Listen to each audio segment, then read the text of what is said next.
Nakayima. Hello. Ogamba otya muganda wange? Sigamba muganda wange. Ate nga bitale ebya cold chew. Agenze bwatuma. So abadde amaze ebbanga kinga mulwadde. Wiki bbiri. Specifically kiki badde kimuluma? Abadde ne sukaali n'ekiwumba nga kirwadde. Yakiteza afudde kiro kikeseza olunaku lwa leero. Afudde ku makya. Okay, kati muli side ki? Tuli Mulago. Okay, wemuvayo mugenda wa? Nteekateeka bagenda kuba bazimbulira. Okay. Kati oba oli ku WhatsApp mpeerezaako message. Kale ngenda kuteerako message. Kale bane tukusaasidde nnyo Nakayima bambi. Suzan wakiwanise. Mundo omunyiwa enjaga omufuule president. Tafuuka president. Tuba tugenda funa ghetto Entebbe. Owe Nakasero. Ng'enjaga ebeera Wali. Mbawa kyakulabirako. Temubizannyo mu byabufuzi. Bw'olonda omusiyazi n'omuteeka mu State House. Tafuuka president. Efuuka nga yekufuga. Bw'ogamba sigenda londa. Eyo nsigo gy'osigira omwana wo. Gwe bw'ofanga akalulu kaakaggwa. Abaana bo be babonaabona. Olw'okuba maama yalonda. Oba ekitegeere ne bwe tunadda ku oli BWIINO wa Firebase omukadde tujja kukola ki? Wabula nze ekisinga okunuma kikimira mbadde nga nkyogera nti sijja kujja n'onkomerere Makula.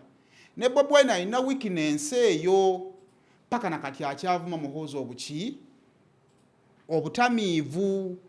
Do we have any pictures of muhoozi ng'agudde ku ttaka? Oba ekitegeera kakati nze kyensaba buli yenna yalumiddwa olw'ebigambo bya Makula si birungi bya kito kubanga ebintu oba obiraba bwotyo ng'ate nawe omaliriza olina background ekkuba kati musumba olwedde is hard talya mu bigambo bye. That is him. Bw'oba oli musiyazi ajja kuvayo ogambe nti osiyagana erinnya lye aligatte ku bigambo biki? Bw'oba oli mubbi ajja kuvayo agambe nti oli mubbi n'erinnya lye aligatte ku buki? Waba toyagala BWIINO ajja kuvayo BWIINO amuyingira emisana nga buli omu akola ki?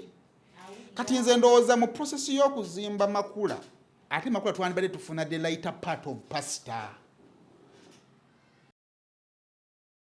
Temina kimugenda kuba Suzan kipya. Temina kimugenda kuba Suzan kipya. Suzan bamuvumye. Suzan bamuvumye. Niba baddemu ne kali eri kwa baba badda ayogera nga ya. Suzan bamuvumye temina kipe kimugenda muvuma ne munamukola mu katunde mwe. Suzan bamuvumye. Temusobola na kumuvuma kutuuka ku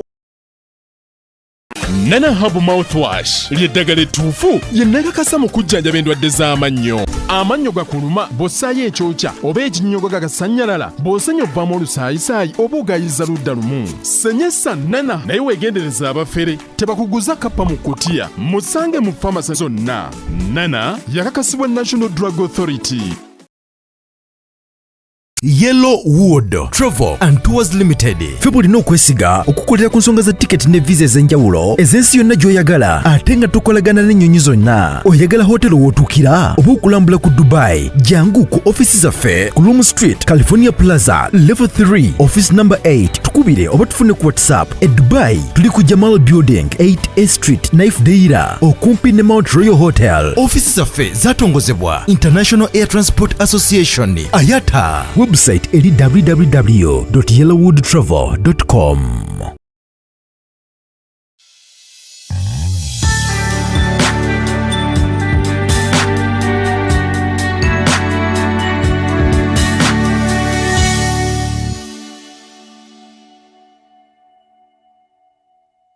Kusema official na josinzira okubanga atotulaba subscribinga ku mukutu guno okusobola okubanga atofuna videos ezifanaganako bweziti. Yona gye wanga ya bitundu byensi nkubuuzaako n'enkubaza okubira nga atotwegattako buli kaseera. bwolaba notification nga tuzze ate okulaba nga tukubuuzaako n'okukola. We are back on duty ate tuzze tumalirize October. Kampala by the end ne mu nsi endala lwakuba nti abamu mentality y'okukola ebalinnya mumaze genda ku kyeyo, but here oba wabweru wa ggwanga tolina kupowa naddala nga amakyago olunaku olwaleero blood enkuba ebadde nnyingi simanyi gye muva. Obuuka olina omwala gw'obuuka ng'ojja eyo lake ate ggwe nyaba seba amazzi gaba mazzi. Omanyi obuzibu buno abeera nnyo ku defensive ye buli ssaawa alowooza aba alina omusango ogwazizza kawaala abeera mazzi gwe kkirako bukkirizibwa ti obuuke bypass bwetyo kkirire awo bali awo mu mbaawo awo kati abawala bonna abakwanibwa sayidi zeeyo oba onaamunono omuyisaawa omuyisa eri nga muba wisdom kaye ku kasaawa eri ekawempe eri byoyita mazzi gabadde mangi nnyo mpise awo munde bawo bayita ku butaala awo mu kataala akali awo baaba nga gajjudde waliwo abatundirawo emmere awo waliwo ab'amata bannaye awo nno bwe ntegeeredde nti kale ezimu zeetaaga emmotoka mpise ku muwala omweru ng'ali mu nkuba neŋŋamba kekube tondeetera obuzibu ku mande kuno gwe kyekikubisa ng'oli mweru enkuba ekubeete omuddugavu ne bwemukuba ani amulaba kati gwasha enkuba ne bwekukuba waliwo omuwala nga mweru ogamba bannaye balina obweru babufunyemu yaabwe naye kale bw'oba otuuse ku mulimu olunaku olwaleero inshallah nsaba Katonda akunteeremu obwangu. That is the spirit we want. Tubeere bakozi. Nze nzikiriza Katonda buli mukozi Katonda amuwa omukisa. Omuntu aba asobola okugenda ebweru nga n'akola ni wano mu Kampala omukisa osobola okugufuna. Webigaana anyway osobola okutambula n'ogenda. It is a new week. Njagala okubanga nyongera okubayozaayoza okubanga ate mumazeeko October because kati buli lunaku lwe tuyitamu tetuluddamu. This becomes the last Monday of October, then tuvuge paka ku Thursday tugenda okubanga tumalako omwezi guno. But of course there update tuba tuyingiddewo nze Seimo mbeerawo wano mbeerawo ne Asha mbeerawo ne Lawrence. Ate ne tutunula mu biki ebyabaddewo tuva mu weekend mulimu ebintu bingi nnyo naye za weekend tugenda tuvuga weekend eno kubanga oyinza okukwata amawulire golina n'ogamalawo tugenda kuvuga weekend eno paka nga ku Lwokusatu awo wakati tulina big story yakasuku negwo naye tujja gikola kati nkya ne Lumbuye tujja gikola nkya because zeetaaga obudde ate siyagala kakole nga kawanvu. So weekend ebaddemu ebintu bingi nnyo, but before that Nana habo mouthwash yono amannyo gakuluma olira side emu ebyokyo ebinyoga bisanyalaza amannyogo. Nana is here for you. Then now amannyo nga malamu naye ngoyagala gakuuma nga gasigadde malamu, Nana ajja kubanga ate akuyamba. Genda mu maduuka oba mu drug shops oba mu supermarkets oberenga ate omufuna. Ate mu abali mu diaspora njagala okubategeeza nti nno awo mu bifo bya bannayuganda bannaffe we batundira ebintu ebiva e Kampala Nana mwali. Ate wabataliimu yogera n'omuntu oyo mugambe aleete Nana kubanga n'abaagala okumugula abalala bangi gye bali osobola okubeera nga ate otambuza obulamu mu mbeera efaanaganako bwetyo. Kale njala kwate kutegeeza ku bannaffe aba Yellowwood Travel bano batekutegeeza nti oyagala okutambula muko ogendeko e Dubai owummulemuko omwaka guli mu kuggwako. Stress ebira mungi nnyo what time bw'owulira ng'okooye this time when I went to okuzuukuka naye nga mpulira ningange yasuza akola nga olina mala genda ekifaananyi njagala okuwa ekitiibwa abantu abatanaaba nze nkubuulira n'ozuukuka nga obuvuddemu n'otambula n'ogenda nno bwe yeekwasa nakoze musango kyekiro n'ayambala. No, it's not about kukola misango kiro, just ku refreshing otandika olunaku ng'oli fresh. So waliwo olunaku lw'oli akaseera k'owulira nga wetaagenda kuwummulamu. Kakati ffe Dubai kye tukugamba nti osobola okujja e Dubai n'olambula muko n'otambula muko n'olaba ku bintu eby'enjawulo. Kakati ffe kye tukukola tugenda kukolera ku visa, tugenda kukolera ku air ticket, tugenda kupikinga ku airport, tugenda kulambuza, tugenda kubookingira hoteeri. Then tulina visas endala ey'abalambuzi eyo yegenda okujogera otambira ko gwe omulambuzi, then gwe yagala okusobola okutandikira ku y'emyezi 3, then nawe yagala okunoonya emirimu osobola okutandikira ku 2 ku 3 n'osobola okuba nga otambuza obulamu. Then tulina resident permit ey'emyaka 2 nayo osobola okuba nga ate ogyefunira. So tukube ku namba yaffe ey'essimu ebisingawo obeere nga ate obitegeera. Kabako abayita ali ku kalenda nga 8 yo Friday ya week eri ajiguze emyaka gigenda kubeera 10 mujje twagire Kabako musanyusa mulungi mu entertainment world. Kale wetuli olwaleero okusobola kubanga tuyitamu mu ebyo ebibadde over the weekend naye bannange comedian amanyiddwa nga Cold Chew. Michael Joe nyingi naye woba badde ogoberera comedy for a long time waliwo beyita ba Crazy University bazanyanga nnyo comedy nga bambadde big gown kati aliko omutono badde bayita Cold Chew mala bamuyita Nakayima kati Cold Chew avudde mulamu obwensi eno.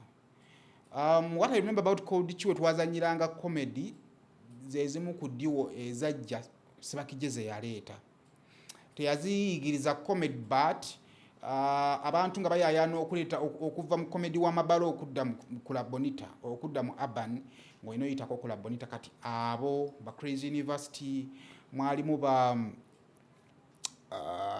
talkers then Masenga Sebango yakola koko ku diwo nakola ne guy bamuyita Vampire yali mulimba lwa Diana oyo yali afukula olubuto oyo then Madwata Nchiko Ikebo bali bazze diwo chendali yali wow Snake and of course bali bagezaako actually it was Snake Zola asoka Snake asoka kola na this guy yafa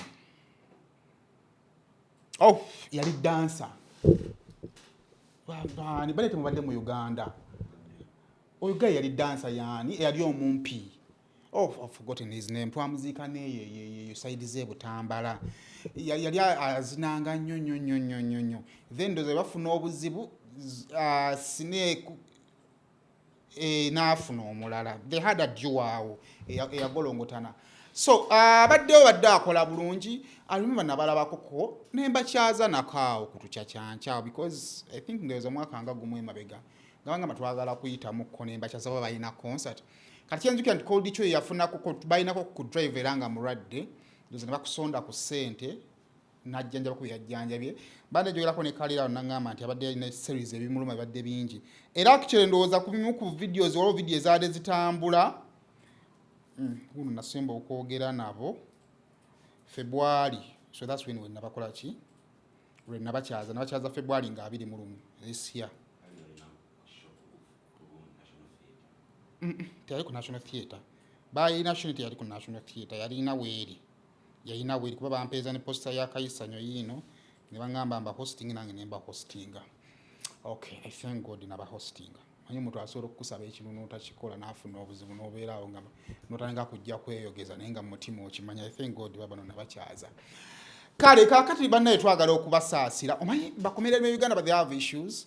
Nalabyeko waliwo ono comedian amanyiddwa nga Bobby Brown nga naye agamba mulwadde. Waliwo oyo gayo omulala Kisaati yana ina muhostinga ko ku TV twakola no show ene sigiteekayo anyway yalimu emotions nyingi so I felt like it wasn't safe ogiteekayo wano muntu waba ayita mu bingi olumu atandika okubeera mu kunenya so I felt like it's not right ngate yeetaaga so ne muwe empewo up to now is batamanya nsonga kisagiteeka but I felt like waliwo abajja okumulaba obuki obulala naye era ku TV namukyaza ne bamusindikako ne ku center awo online kwesamuteka because nawulya nga interview teri safe ku side ye nadabya ayitamu naye ayina omwana omulwadde Kisaati ani omulala awo tulina Bujingo oyo w'Empanama naye yazimba tutambudde banga kuva 2019 mu COVID ali kwekyo Mpanama baki something of a sort. Eno lwa problem ya comedian bambi gye balina nti olumu baba bayita mu bizibu naye kati olumu ffe ne tulowooza nti nno basaaga ye problem gye tukola ki gye tutera okufuna naye tugenda kwongera okufuna okumanya kodi ki ali ku kika bali luddawa kiyinza okutemanira yakugeza okufuna Nakayima gwabadde akola naye nga sinagera Nakayima. Hello. Ogamba otya muganda wange? Sigamba muganda wange. Ate nga bitala ebya kodi ki? Agenze bwatuma. So abadde amaze ebbanga kinga mulwadde. Wiki bbiri. Specifically ekibadde kimuluma? Abadde ne sukaali n'ekiwumba nga kirwadde. Yakiteza afudde kiro kikeeseza lunaku lwaleero? Afudde ku makya. Okay, kati muli side ki? Tuli Mulago. Okay, we muvaayo mugenda wa? Nteekateeka bagenda kuba bazimbuulira.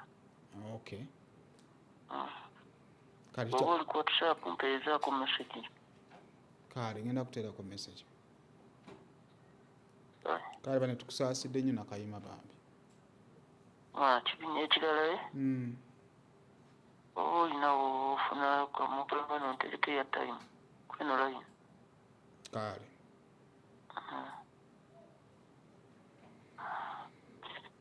Okay, kale tujja kwongera okuba nga tubawa update ku bigenda mu maaso.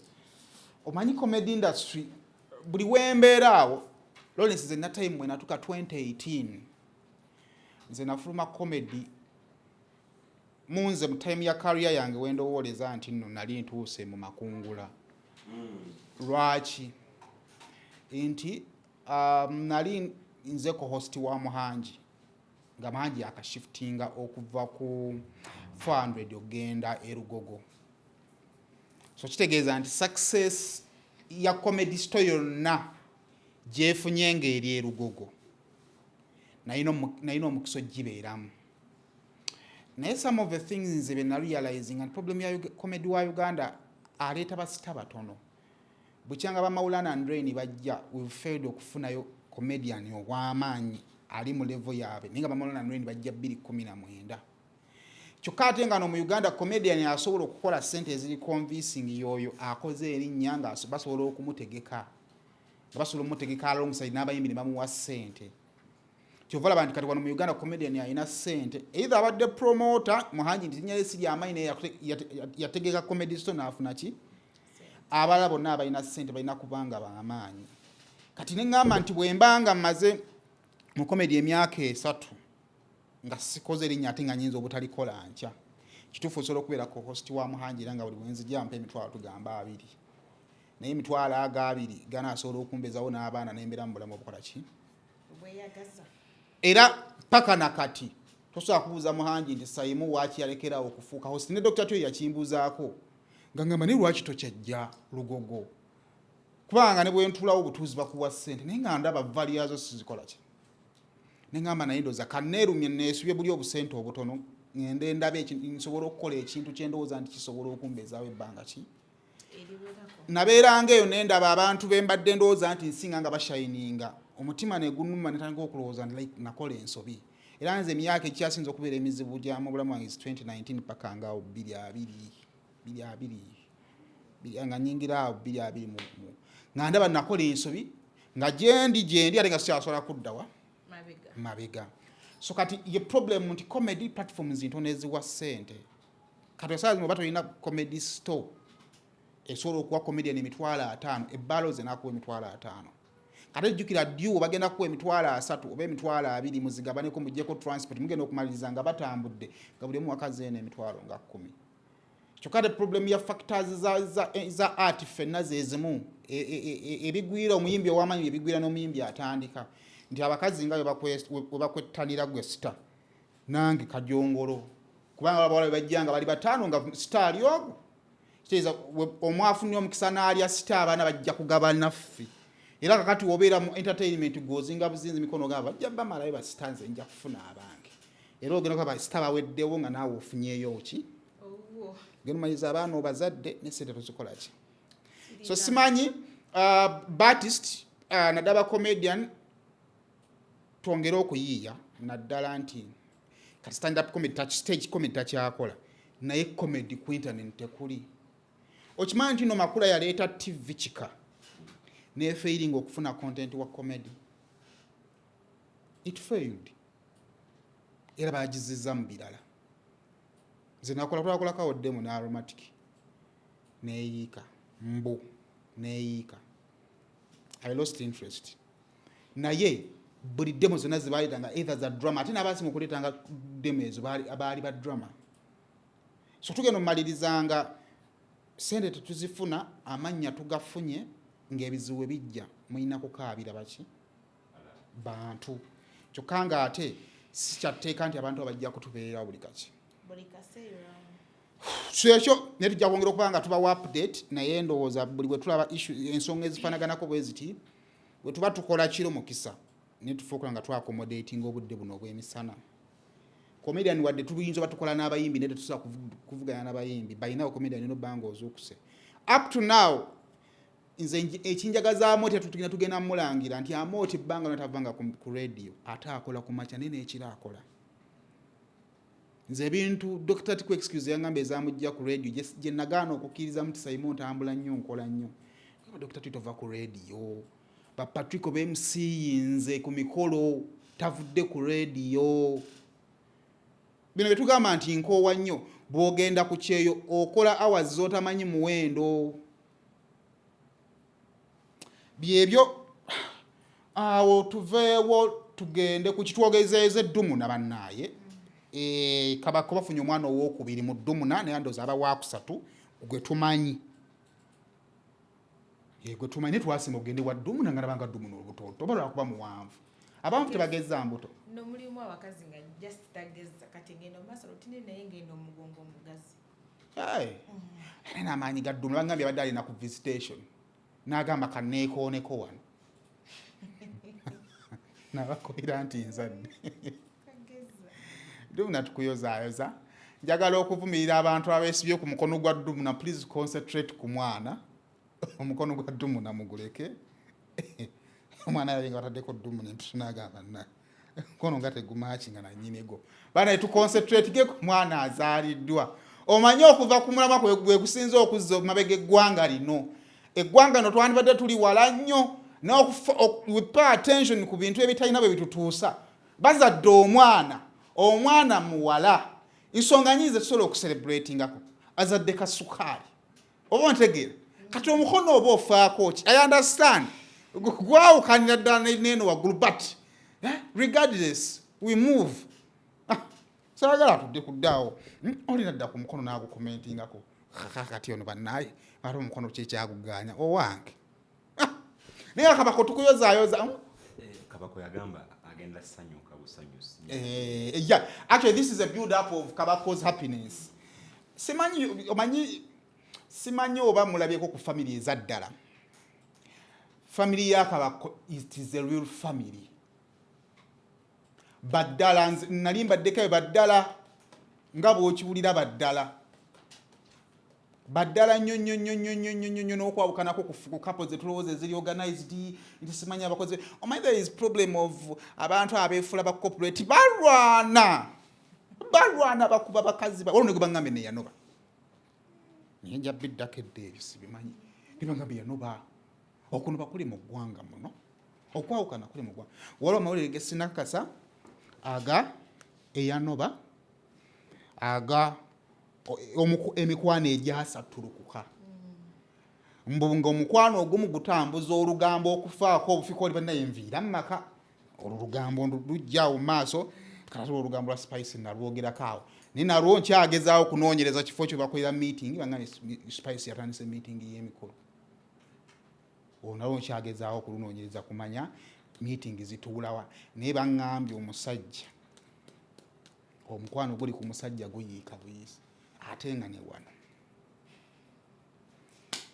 yemaziga looja gakaaba awo nawe tukyanoonyerezaawo so bwe tunajja nga tuzudde ekituufu era tujja kujja tubagambe nti meeting zituula wano tujja ne wano tweyame ng'ambe nti nno nze ku mukolo gwa spice nja kukwata content beerabengako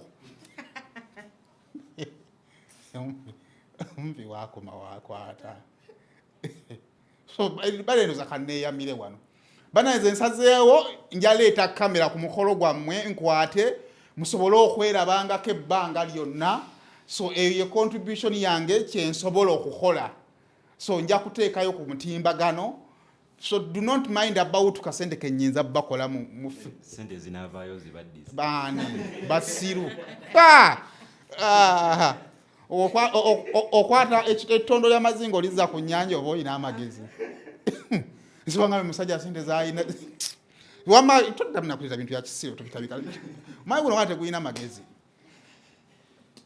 tusana kudiverting audience woto tuli mu struggles nikama nnyo wamma spice buliza bulungi ebigambo byange va ku byono by'omusiru tugenda yita kabera tuteekeyo mind about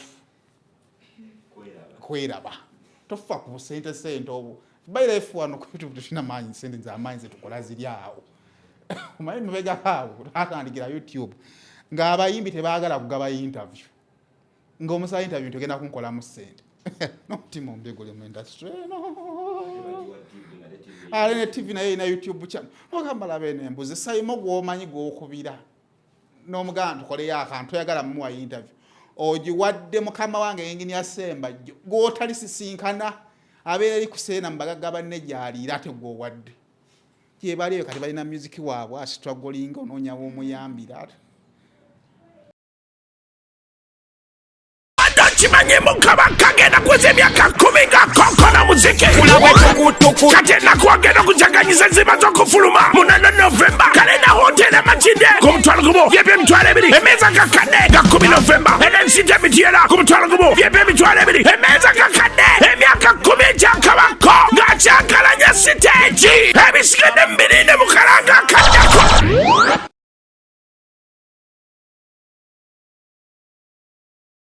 awo tuveewo tubadde tulina kyekirala awo bana parliament efulumiza statement twagenda ogenda mu weekend ng'ensonga y'emmwanyi efuuse emmwanyi era bane buli omu muddeyo mu byalo mukebera oba mulina we musobola okulima ku mmwanyi nze ngenda zirima kubanga Katikkiro yatugambye mwe temukaayana mulime bulimi ki mulime bulimi mmwanyi kale amakyago nakola Parliament of Uganda Office of Clerk of Parliament yevudde nefulumya omukugu w'ebbala yagufulumya ngena kuzomeza 25 October media statement ne bagamba bwe bati there is a video circulating online on Right Honourable Speaker of Parliament consulting with the clerk at table off the microphone on the National Coffee Amendment Bill ya 2024. The video does not capture what she said fully, and some people are attempting to complete her sentences based on their own biases. That characterization is rejected as a poor attempt at using artificial intelligence to score political goals. But now, AI bajimanyi.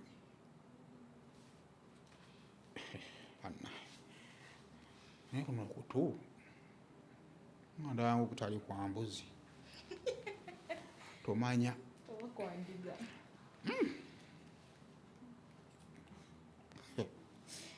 twaba n'amatu gano agalinga agalumbe balabye nga tetulina mpa obutinteekemu kubanga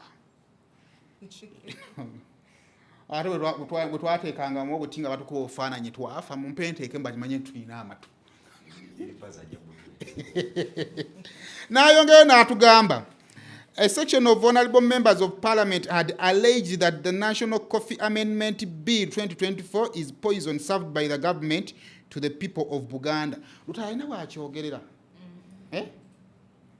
Of course, he talked about you're serving poison, you know what you're doing, but I don't remember him mentioning anything about Buganda.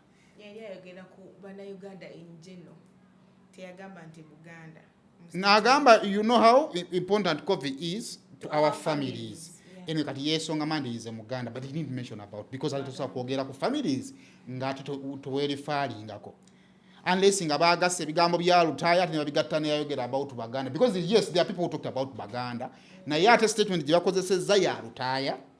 Nati ne bamwambaza kyata ayogera, tiyayogera ku kya Baganda. abayogera ekyabaganda because the truth is mu Buganda currently fe tusinga tuli omu wotunulira ebitundu byonna mu Uganda ebiproducing emmwanyi bwe tuba tuli ku 50% kitegeeza Buganda ebeesinga okuproducing emmwanyi mu Uganda ki era bw'otuuka mu babeneficiary b'emmwanyi wano kati ago mazima gojja okwagala okukkiriza naye ndowooza osobola okukikkiriza nga bw'okkiriza nti amata gasigga kuva mu Western Uganda simanyi lwaki ekyo kifuuka kiki kizibu kakati no munnange ne beeyongerayo. The Speaker urged honourable members not to attach tribal sentiments to the National Coffee Amendment Bill ya 2024, and she cited other areas like Bugishu where coffee is the main cash crop. Therefore, the bill should not be seen as targeting a specific region. She tasked the government chief whip not to allow tribal sentiments to obscure the general intent of the bill. The Speaker enjoys an intention. The Speaker enjoys an intention and respectful relationship with the people and the leadership of Buganda, which is why an hour before the sitting, she met and consulted with the Buganda Parliamentary Caucus on the bill. She urges honourable members to debate and mobilize for or against the bill without tribal issues. Chris Obole nassaako omuki problem y'ekiwandiiko kino tennyonnyola kale speaker bye yali akola ki era tetunnyonnyola nti okay wakati ng'abuuza because ekibuuzo ekyasooka do we have the numbers that is clear ekipapula kino kivaayo kutunnyola kubuuza nti speaker wa parliament alina okubeera nyuto kuva ddi ng'ajja mu misinde ng'amanyi anaawangula tebakitunnyonnyodde. Ekyokubiri tebatubuulidde nti okay kituufu ekigambo oluvannyuma lw'ekigambo I don't want those Baganda ekyamazima byaddako tetwabikola ki kaakati can you please at least try to convince us nti I don't want those Baganda to cry oba okitegeera. Secondly, what brings I don't want those Baganda?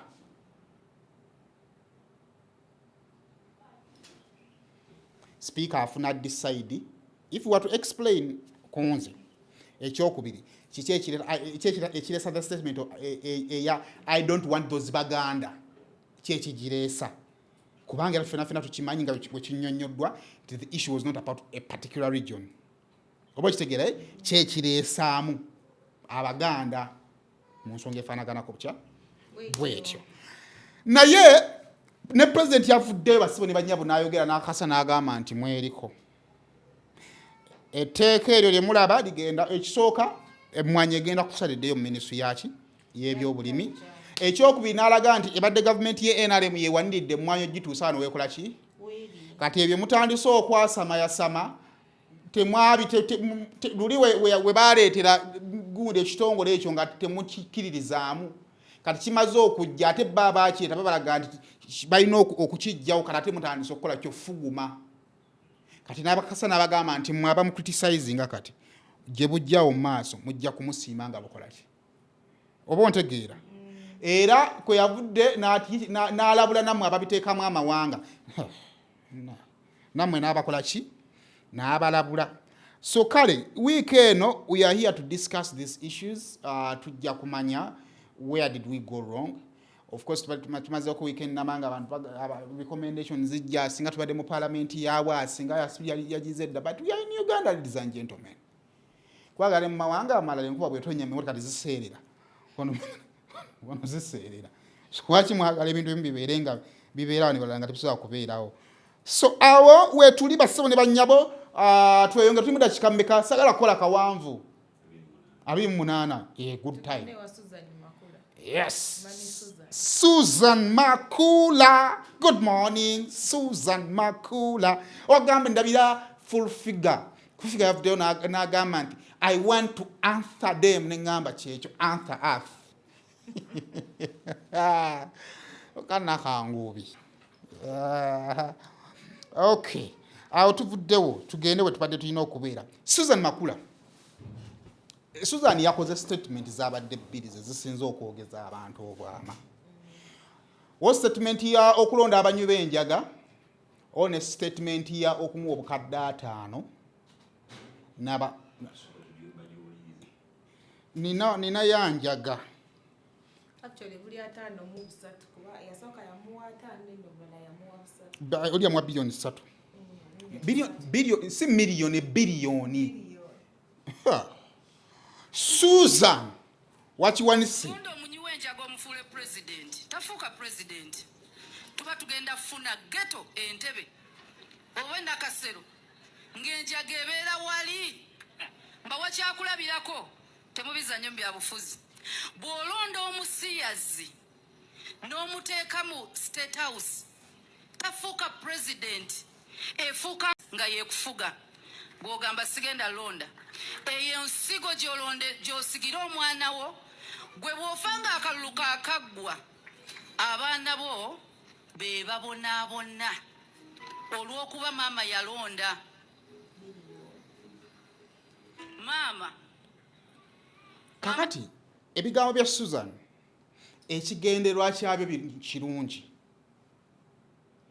lwabwe muli banyiivu nnyo naye ekigenderwa ky'ebigambo bya Makula nti buli olaawo tulina akalulu ako kati mu kalulu ka Uganda Bobi Wine yabadde akomezaawo abantu okulonda wogoberera abantu abalonda mu 2021 n'abalonda 2016 baali bakendeddemu lwaki essubi lyabagwamu mu 2 ndoza 10 eba 11 bwe twalondera kakati ekigenderwa kya Suzan nti buli bwogaana okugenda okulonda waliwo bba abasigala nga bakola ki balonda kakati oyinza okugaana okulonda kubanga toyina ssubi oba ogamba ebyokulonda bya Uganda byakola ki byantama naye mu process y'okugaana okulonda waliwo boowo omukisa bba abasigala nga bamobilizing abantu ne bakola ki kati abantu abo boolonze babanga balina ebikolwa ebikyamu kitegeeza nti ebikolwa byabwe bo bironze direct ne bigenda mu state house oba kitegeera bulungi kati ekizampe eno agijja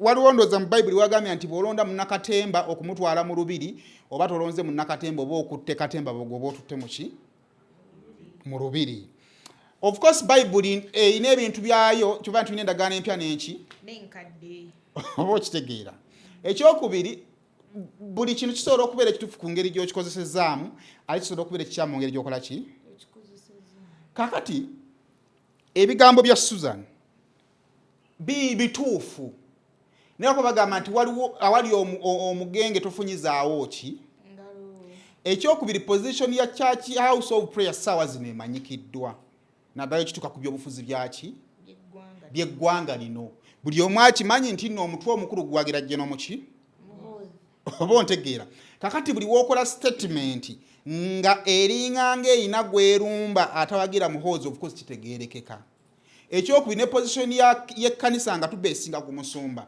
eri Bobi Wine naye ekola ki emanyikiddwa nti tamwagala Bobi Wine gwe simanyi oba yayagala musumba naye nsubira takola ki tamwagala kakati ebigambo bya Suzan ne bituukira mu kaseera nga background bonna tebakola ki tebafavoringa ensi ekimanyi musumba tayagala Bobi Wine musumba muwagizi waani wa muhoozi ono n'akozesa ebigambo bibiri enjaga nga kituufu Bobi Wine enjaga yali aginywa n'atugamba yagivaako ekyokubiri Bobi Wine one of the biggest blackmail emuteekebwako buli wa biki olwako problem gyenina ne Bobi Wine mu kulya ebisiyaga eryemu Bobi Wine ye munnabyabufuzi alina mukazi we gwe tukolobidde okuva ku lunaku olwasooka paka n'akola ki actually Bobi Wine ne Museveni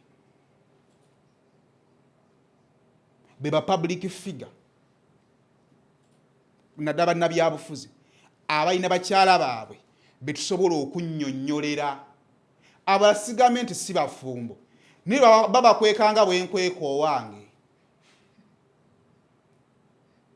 gwe nkuwa eddakiika 2 Museveni ne Bobi Wine basse wali oŋŋambire buli munnabyabufuzi akuwe mukyala wo omutuufu ompe ekifaananyi kye bulungi okyataakinge gw'onaasobola okwataakingako mukyala we ojja babuuza bye bakoze mu bantu bye babamanyi nga tobimanyiiko nga kituufu okimanyi nti oyo ye mukyala wa gundi naye nga tobalabangako nga bagulawo oluzzi tobalabangako ku mukolo tobalabangako nga beenyiga squeeze tobalabangako nga beekisi nga tekinyuma publicly ne beeyagala kati ekyebisiiga bya Bobi Wine oyina okimuka kaati kake nnyo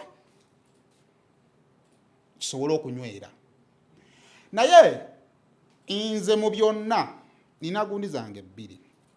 Esooka buli statement esobola okubeera entuufu naye obuzibu bwakyo buli bumu nti I think when you overlook at someone otandika okubuusa amaaso ebintu ebimu ati nga naye biriku ki kyova bagamba nti buli woosonga ennyo omuntu weerabira nti ngalo endala zisonze mu ki nti kituufu osobola okulonda omuyaga oba osobola okulonda eyali omuyaga n'omusindika mu State House naye ekyo kitegeeza nti nga bw'osindikayo omuyaga State House n'efuuka ey'enjaga nga bw'osindikayo omusiyazi n'efuuka ey'abasiyazi era bw'osindikayo mpe ebikolwa ebibyawo nga bw'osindikayo omubbi naye State House n'efuuka y'ababbi ebyo byonna gwe mpabuwi nga bw'osindikayo omwezi State House n'efuuka ey'abenzi yangu twagala tugende nga bw'osindikayo omufere State House n'efuuka eyaki so it goes like ki tekisosola naye nze ndowooza nti obulamu butambulira mu reformation nti era nsobola okubanga ndi kino naye nkya nenfuuka ki ekirala ngenza okulaba ku bitandise okutambula nga batandise okuzza obulamu bwa Makula obwa kasino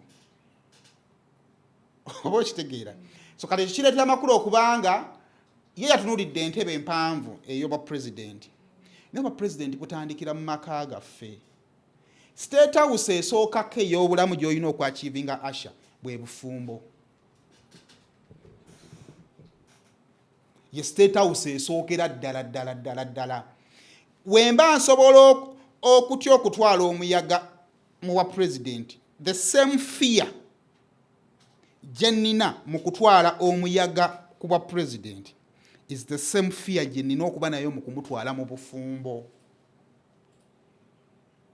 ontegeera kati kigenda kikula bukuzi paka we kituuka wa kyovala nti ne Bible eyogera ku lubiri teyogera ku State House naye ate era embiri zitandikira mu makawa ewaffe kakati tujja kugenda omalizanga ffenna tetulina gye tugwana kugenda kubanga bannange nze omuntu yadda ku stage kaiza sambalako ku busikati imagine singa nali embwambala nga nyambala busikati nandigwanidde kwogerako mu maaso g'abaani nze ddiikuula awedde emirimu oba kitegeera tutuka time nga ffenna tetugwanidde singa tutambulira ku bikolwa either byetukola byetwali tukola ki byetwali tukolako edda so nze ndowooza nti obulamu tulina obujja waawo tutunulire omuntu biki byakola kibula nti nze nzibirivingira nnyo omuntu akuba mu Bobi Wine owaleero tooki okusinga kwoli eyeesiba ku Bobi Wine owaki owedda do you have any pictures of him nga enjaga emukubi alina waali has he missed any meeting because of yabadde mu njaga enjaga erina omukazi gwemukwasiza oba erina oba kitegeera anywhere do we have any background of him because of enjaga nti ajja mu kungana mu press conferences nga akubiddwa mufe aboogera bino byetwogera omukuffe yafa ninga statement zakoze he was aina influence emuliko you've seen us in communication no gambo mwera jovula nti bwe nasirika mu bintu bye nasirika olumu have ever hosted someone yanga taliiko in my phone kule mugamba naye we need to clear this oba kitegeera we've hosted people wano najjanga awunyo omwenge n'abantu bamulaba nti ono naye muki mutamiivu do you have those let's debate that oba kitegeera naye tunadda kwoli Bobi Wine wa Firebase omukate tujja kukola ki wabulanze ekisinga okunuma kikimira mbadde nga nkyogera nti sijja kujja n'onkomerere Makula ne Bobi Wine alina weakness eyo paka nakati akyavuma muhoozi obuki obutamiivu do we have any pictures of muhoozi nga agudde ku ttaka oba kitegeera kakati nze kyensaba buli yenna yalumiddwa olw'ebigambo bya Makula si birungi bya kito kubanga ebintu oba obiraba bwotyo ng'ate nawe omaliriza olina background ekkuba kubanga ekkanisa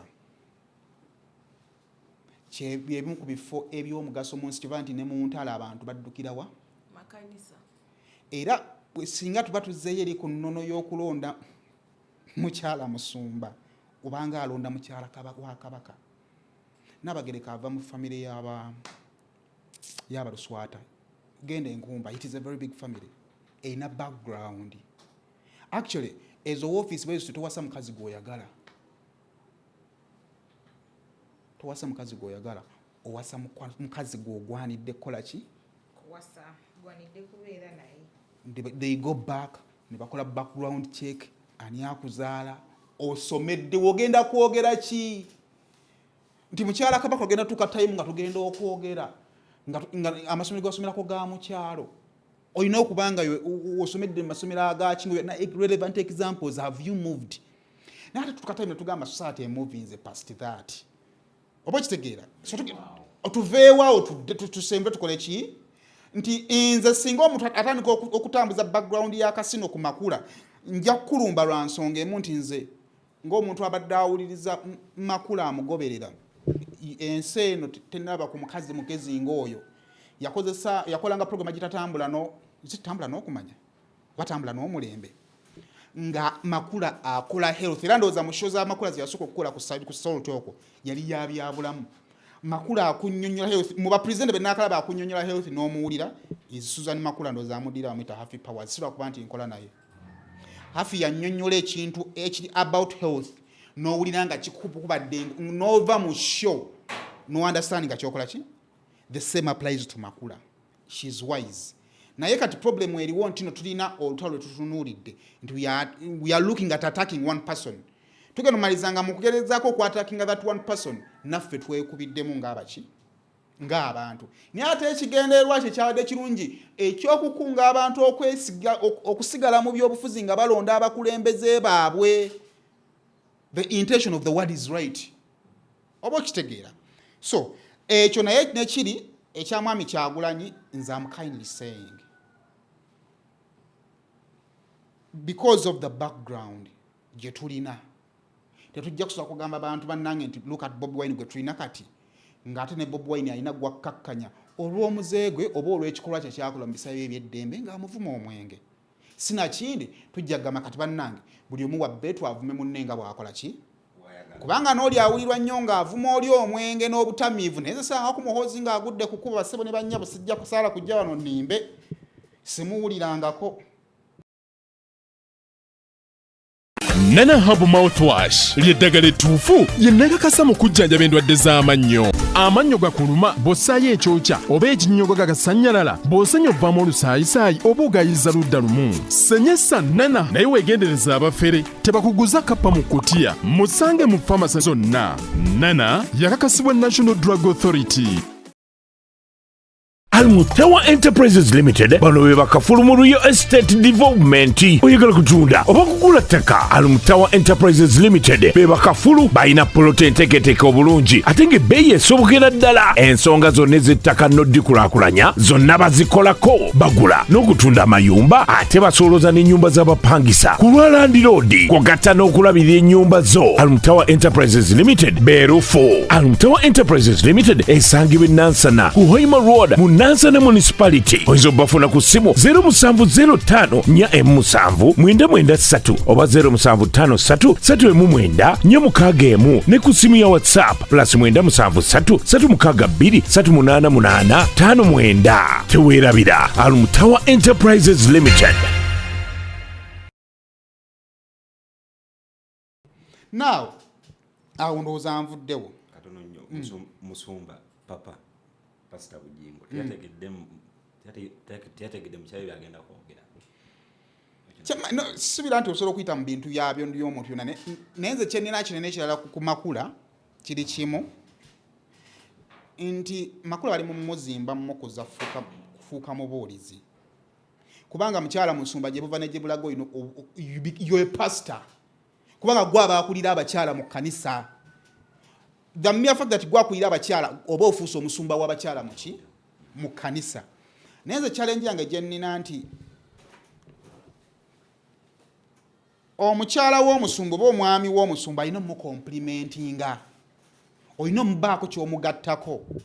Kati musumba olwedde is hard, talya mu bigambo bye, that is him. Bw'oba oli musiyaza ajja kuvayo ogagambe nti osiyaga n'erinnya lye aligatte ku bigambo biki. Bw'oba oli mubbi ajja kuvayo agambe nti oli mubbi n'erinnya lye aligatte ku buki waba toyagala Bobi Wine ajja kuvayo Bobi Wine amuyingira emisana nga buli omu akola ki kati nze ndowooza mu process y'okuzimba Makula ate Makula twandibadde tufuna the lighter part of pastor oba okitegeera nti pastor amala okujja n'abawa kati mukyala musumba singa abaweereddwa omukisa okujja okwogera then we get that sweet voice oba ntegeera of the bujingos nga pastor amaze naye kati ga Teddy munansonyi sagala kukizaayo eyo but Teddy was completely different from what pastor was doing nga tali against bayo yakola era nga lumaso n'okujja n'agamba naye nze omusajja ono nze namuleka era namukwasa Katonda nze mukola ki muba mwakamala okuva ku kino baakamala okumukanga omutano mugamba naye abaana baffe ogenda okulaba akizzeemu ne bannange musabire mu ki it becomes the softer part of the bujingos. Now if we have the harder part of pastor ne Makula najjanga naye ali hard tekina buzibu naye ndowooza nti tuba abata compliment nze musumba aba alabikanga replica ya muki eyo ndowooza yange kakati awo njagala vaawo wadde olina kyogamba kireka wa Suzan kuba babadde tebamukuba nnyo naye kati ndaba teri kimugenda agenda kweripira kuba temina kimugenda kuba Suzan kipya temina kimugenda kuba Suzan kipya Suzan bamuvumye ni babaddemu ne kali eri kwa bawa badde ayogera nga ya Suzan bamuvumye temina kipe kimugenda muvuma ne munamukolamu katuni mwe Suzan bamuvumye temusobola na kumuvuma kutuuka ku weki bane bavumye Suzan mmwe ate ovanga ku muntu akuvuma natandika n'okuyingizaamu ne inability yo for a certain period of time because it looks like omwana abadde akyabuze bw'aba alabise Mukama muki mulungi naye tewali kintu kibinga muntu akuvuma n'agattamu n'ekyo ekitali mu busobozi bwo temina kimugenda kukola kusuze mumuvumye talina kintu temina ekisooka mugagga ekyokubiri yalina omusajja omukazi wuli yayo kino ekintu kimu omukazi alina ssente ng'alina n'omusajja gwafuna bwamwagalidde tolina kyosobola kuvuma omukazi atandika okutegeera ennaku ng'omusajja amuvuddemu n'ayina omusajja amwagala as far as we see kubanga ne laavu yabika bibiri n'omusajja akwagala ennyo nga talaga abantu nate mukazi amulumya era osanga omukazi ng'oyagala nnyo omukazi nga asagala tujje mu kamera na complaining about that kati omusajja amwagala ate amwagalira mu kamera kati temuna kyemusobola kuvuma Suzan however nze my worry eri wamu nti singa mbadde nnoonya mami wa house of prayer nandibadde nnoonya the softer mami kubanga taata olwedde mukaala amufu kubanga ffe abagoberera tuli baana nze kyekyokka kyenkola ki kakati yatugenda ku sayidi eri yaki ey'omuwa ssente those things are right olwo yangambako ti Suzan agenda okugwa mu mukwano ne pastor mbu she had a boyfriend maybe balinza bali baseparate nze omayise esinga omukazi wakukyawa osobola okubeerawo nga tomanya nti yakukyawa nze nnako omwana gwe twasoma naye Kembabazi yakyawa batte ne bamala mwezi mulamba nga batte ayita Kembabazi ne batuula batte n'ayogera eddakiika ga 3 nga bakoma nga Kembabazi akoma ku hawayu amoke batte n'ayogera okumala eddakiika 3 nga Kembabazi amuzzaako ekigambo ekirala kimu okay good night Kembabazi n'afuluma after 1 month Kembabazi abuuza batte ne batte gwe tolabanga nakukyawa dda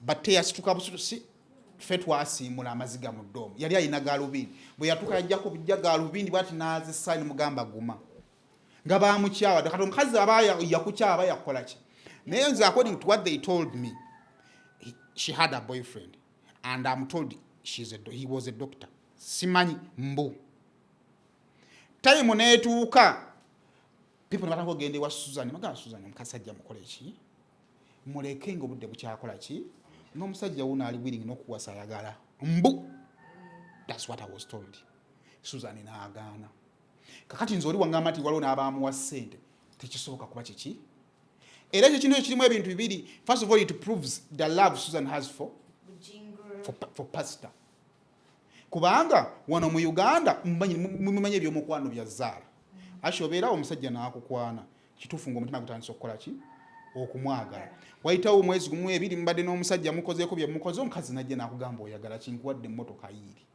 n'obalamu nga kituufu ekisogo kitegedde nti omusajja muki mufumbo ogenda okubibala abalamu nga kituufu ayinza okuba nga kati akwagala naye nga toli certain of what is going to happen tomorrow nogamba kankwate emmotoka ntambulemu nkole ki n'otambula n'ogenda naye bw'otuukira okwerekereza ssente ezo kitegeeza omusajja omwagala kuva ku ntobo ya muki nze kunze that is the first side gyendaba mu Suzan ti Suzan from day one omusajja wa mukola ki era yamwagala wabulawo ne side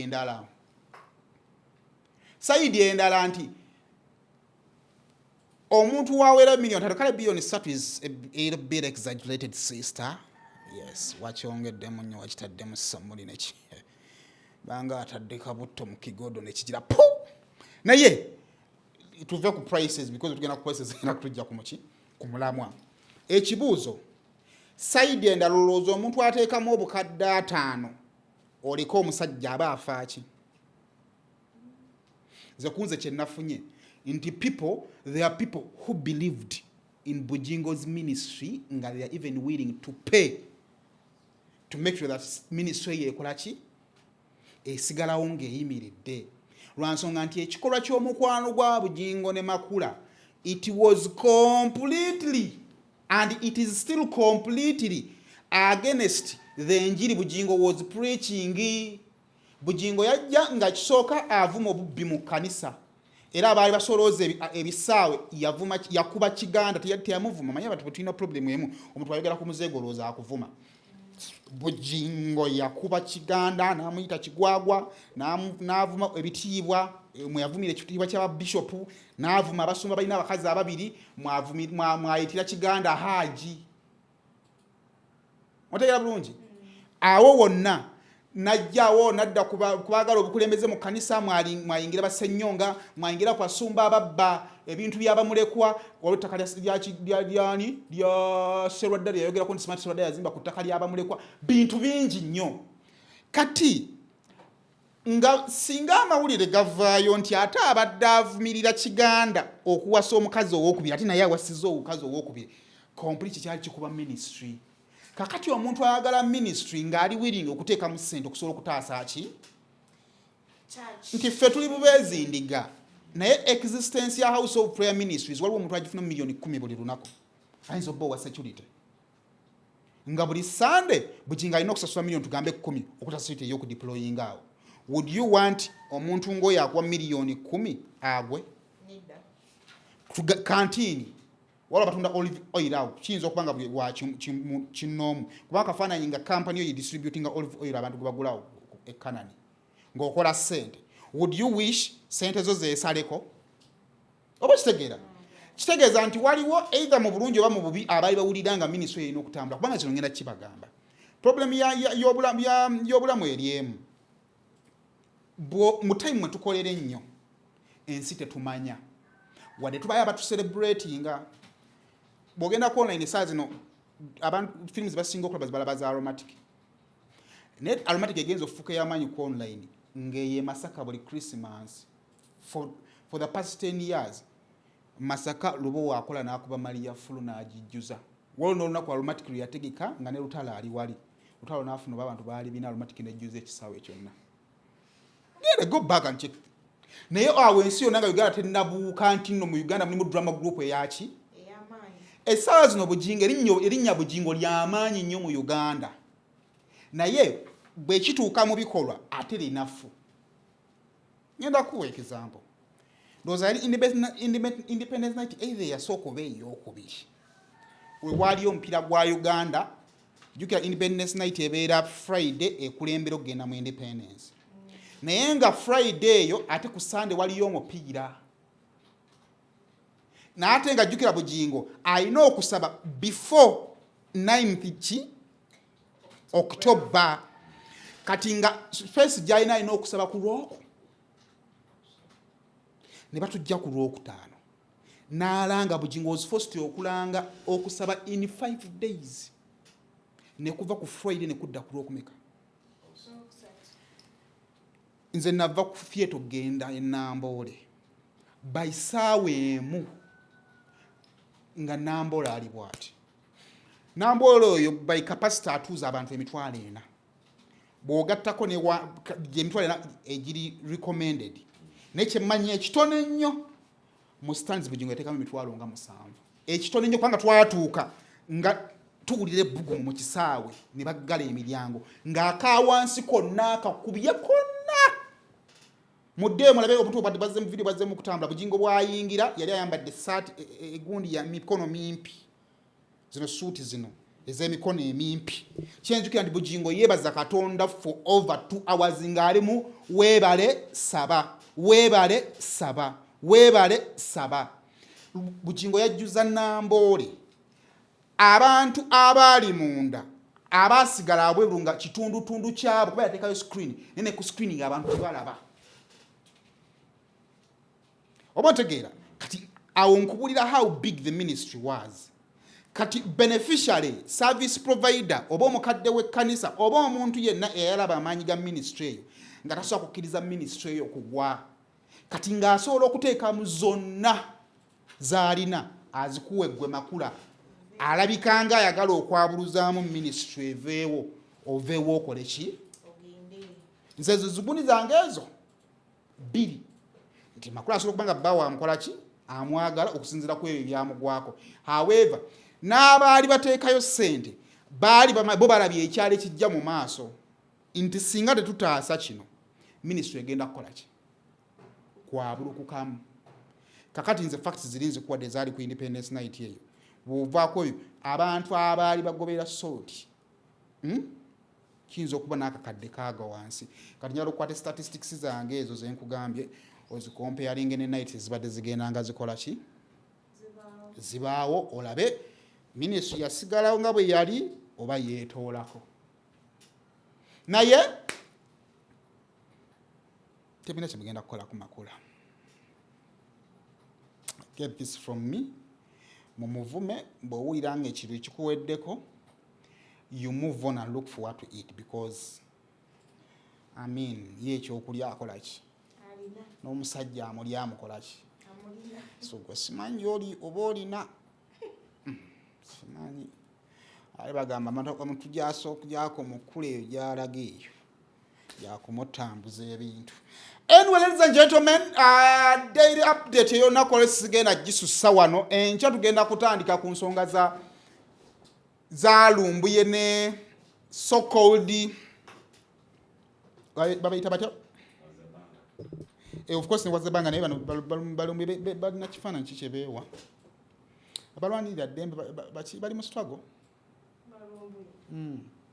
We are going to look at it. Tulabe ikigenda okugwa n'emboozi endala nnyingi nnyo.